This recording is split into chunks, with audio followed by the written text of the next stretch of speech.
আসসালামু আলাইকুম। একটু চোখ বন্ধ করুন, ভাবুন আজকের দিনটাই আপনার জীবনের শেষ দিন।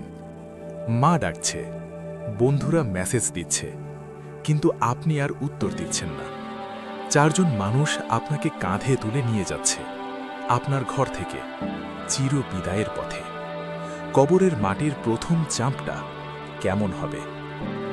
যে দুনিয়ার জন্য এত দৌড়াচ্ছি, সেটা কি আমাদের সাথে যাবে? কোরআন আমাদের মনে করিয়ে দেয়, কুল্লু নাফসিন যায়িকাতুল মাউত। প্রত্যেক প্রাণী মৃত্যুর স্বাদ গ্রহণ করবে। ভাই ও বোনেরা, মৃত্যু দূরে নয়, হয়তো খুব কাছেই। আজ আমরা হাসছি, কিন্তু কাল আমাদের হিসাব দিতে হবে। আমাদের নামাজ, আমাদের গুনাহ, আমাদের লুকানো কাজগুলো সব কিছু প্রকাশ হয়ে যাবে। তাহলে কি আমরা প্রস্তুত? চলুন আজকের এই ভিডিওতে আমরা সেই বাস্তবতার কথা শুনি, যা একদিন আমাদের সবার সামনে আসবেই। কোরআন সূরা আল বাকারা 2:24। ফাত্তাকুন নারাল্লাতী ওয়াকুদুহান নাস ওয়াল হিজারা। অর্থ, সেই আগুনকে ভয় করো যার ইন্ধন হবে মানুষ আর পাথর। ভাবুন, আগুন জ্বলবে আর মানুষই হবে তার জ্বালানি। সূরা আল হজ্জ 22:19।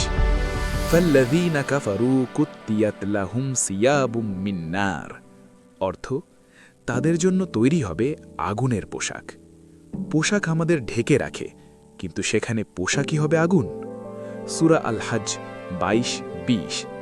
ইউসাব্বু মিন ফাওকির রুউসিহিমুল হামিম ইউসহারু বিহি মা ফি বুতুনিহিম। অর্থ, তাদের মাথার উপর ঢালা হবে ফুটন্ত পানি, যা গলিয়ে দেবে পেটের ভেতরের সব কিছু। এটা কোনো গল্প নয়, এটা আল্লাহর সতর্কবার্তা। সূরা আল মুমিনুন 23:104। তালফাহু উজুহাহুমুন নার ওয়া হুম ফিহা কালিহুন। অর্থ, আগুন তাদের মুখমণ্ডল ঝলসে দেবে, তারা বিকৃত মুখে থাকবে। সূরা আল আনকাবুত 29:55। ইয়াউমা ইয়াগশাহুমুল আযাবু মিন ফাওকিহিম ওয়া মিন তাহতি আরজুলিহিম। অর্থ, সেদিন শাস্তি তাদের ঢেকে ফেলবে, উপর থেকে এবং নিচ থেকে। ভাবুন, চারদিক থেকে আগুন, পালানোর কোনো রাস্তা নেই। সূরা ফাতির 35:37। ওয়া হুম ইস্তাখরিখুনা ফিহা রব্বানা আখরিজনা না'মাল সালিহান গায়রাল্লাযী কুননা না'মাল। অর্থ, তারা সেখানে চিৎকার করে বলবে, হে আমাদের রব, আমাদের বের করে দিন, আমরা সৎ কর্ম করব। কিন্তু কখন আর সুযোগ থাকবে? সহিহ বুখারী, রাসূল সাল্লাল্লাহু আলাইহি ওয়াসাল্লাম বলেছেন, সবচেয়ে হালকা শাস্তি হবে এমন যার পায়ের নিচে আগুনের জুতা থাকবে, যার কারণে তার মস্তিষ্ক ফুটতে থাকবে। যদি এটা হালকা হয়, তাহলে কঠিন শাস্তি কেমন? সূরা আল মুদ্দাসির 74:42। মা সালাকাকুম ফি সাকার ক্বালু লাম নাকু মিনাল মুসাল্লিন। তোমরা কেন জাহান্নামে? আমরা নামাজ পড়তাম না। একটি নামাজ, একটি অবহেলা চিরস্থায়ী আফসোস হয়ে যেতে পারে। কোরআন সূরা আল বাকারা 2:24। ফাত্তাকুন নারাল্লাতী ওয়াকুদুহান নাস ওয়াল হিজারা। অর্থ, সেই আগুনকে ভয় করো যার ইন্ধন হবে মানুষ ও পাথর। সূরা আল হজ্জ 22:21। ওয়ালাহুম মাকামিউ মিন হাদিদ। অর্থ, তাদের জন্য থাকবে লোহার হাতুড়ি। সূরা আস-সাজদা 32:20। কুল্লামা আরাদু আন ইয়াখরুজু মিনহা উঈদু ফিহা। অর্থ, যখনই তারা বের হতে চাইবে, আবার তাতে ফিরিয়ে দেওয়া হবে। সূরা আল হিজর 15:44। লাহা সাবআতু আবওয়াব। অর্থ, জাহান্নামের 7টি দরজা রয়েছে, প্রত্যেক দরজার জন্য নির্দিষ্ট দল থাকবে। সুনান আবু দাউদ 5079। মান সাআলাল্লাহাল জান্নাতা সালাসান ক্বালাতিল জান্নাহ আল্লাহুম্মা আদখিলহুল জান্নাহ ওয়া মান ইসতাআযা মিনান নার সালাসান ক্বালাতিন নার আল্লাহুম্মা আজিরহু মিনান নার। অর্থ, যে ব্যক্তি 3বার জান্নাত চায়, জান্নাত বলে, হে আল্লাহ, তাকে জান্নাত দান করুন।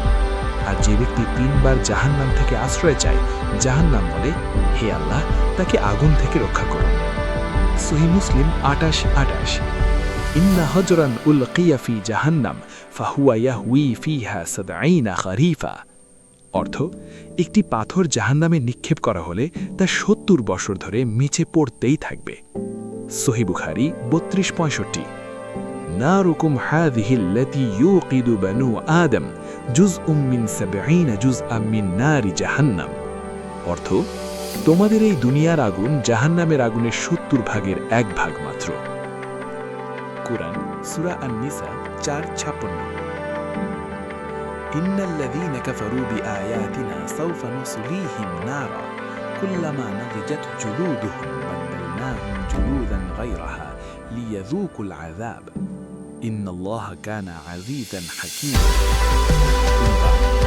নিশ্চয় যারা আমার আয়াতসমূহ অস্বীকার করে আমি তাদের অচিরেই আগুনে প্রবেশ করব। যখন তাদের জান্নাত ভুলে যাবে আমি তা পরিবর্তন করে নতুন জান্নাত দেব, যাতে তারা শাস্তি আসে। নিশ্চয় আমি পরাক্রমশালী যোদ্ধা।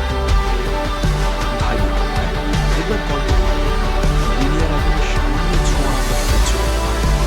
চুলার আগুনে হাত লাগলে কেমন হয়? একটু গরম পানি পড়লেও আমরা কেঁপে উঠি। আমি জাহান্নামের আগুন, যেখানে আগুন তীব্র, শাস্তি শেষ হয়। সূরা আন-নূর 23:4 বলা হচ্ছে, তালফাহু উজুহাহুম নার। আর সূরা আস-সাজদা 32-20 এসেছে, যখন তারা বের হতে চাইবে তাদের আবার ফিরিয়ে দেওয়া হবে। এটা কোনো গল্প নয়, এটা বাস্তব। কিন্তু ভাই ও বোনেরা, আল্লাহ আমাদের ধ্বংস করতে চান না, তিনি আমাদের সতর্ক করছেন। তিনি চান আমরা ফিরে আসি। আজ যদি আমরা নামাজে গাফেল হই, গুনাহে ডুবে থাকি, হারাম দেখে হারাম শুনে জীবন কাটাই, তাহলে ভাবুন কিয়ামতের দিন কি জবাব দেব। আমাদের মোবাইলের হিসাব হবে, আমাদের চোখের হিসাব হবে, আমাদের প্রতিটি কথার হিসাব হবে। কিন্তু সুখবরও আছে, আল্লাহ রহমান, তিনি তওবা কবুল করেন। যত বড় গুনাহী হোক, সত্যিকার তওবা করলে আল্লাহ ক্ষমা করতে পারেন। তাই এখনো সময় আছে, মৃত্যুর আগে, কবরের আগে, হাসরের আগে। চলুন আমরা বদলে যাই। আজ থেকেই ৫ ওয়াক্ত নামাজ শুরু করি, হারাম ছেড়ে দেই, আল্লাহর কাছে কাঁদি। শেষ করার আগে নিজেকে একটি প্রশ্ন করুন, যদি আজ মালাকুল মউত দরজায় আসে, আমি কি প্রস্তুত? আল্লাহ আমাদের সবাইকে জাহান্নামের আগুন থেকে হেফাজত করুন, আমাদের গুনাহ মাফ করুন, আমাদেরকে জান্নাতুল ফিরদাউস নসিব করুন। আমিন ইয়া রাব্বাল আলামিন।